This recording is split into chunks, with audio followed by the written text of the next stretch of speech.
পশ্চিমবঙ্গের প্রসিদ্ধ কালী মন্দিরগুলির মধ্যে অন্যতম হল ঠনঠনিয়া কালীবাড়ি। উত্তর কলকাতার কলেজ স্ট্রিট সংলগ্ন বিধান সরণিতে রয়েছে এই কালীবাড়ি। জনশ্রুতি আছে, জঙ্গল অধ্যুষিত সুতানুটি গ্রামের পাশ দিয়ে একসময় বয়ে গিয়েছিল ভাগীরথী নদী। নদীর পাশে অরণ্য বেষ্টিত এক শ্মশানে উদয় নারায়ণ ব্রহ্মচারী নামে এক তান্ত্রিক আনুমানিক 1703 খ্রিস্টাব্দে মাটি দিয়ে মা কালীর এই সিদ্ধেশ্বরী রূপের মূর্তি তৈরি করেছিলেন।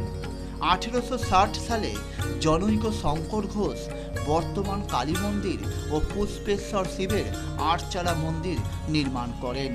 শোনা যায়, জঙ্গলের মধ্য দিয়ে শোনা যেত কালী মন্দিরের ঘণ্টার ধ্বনি।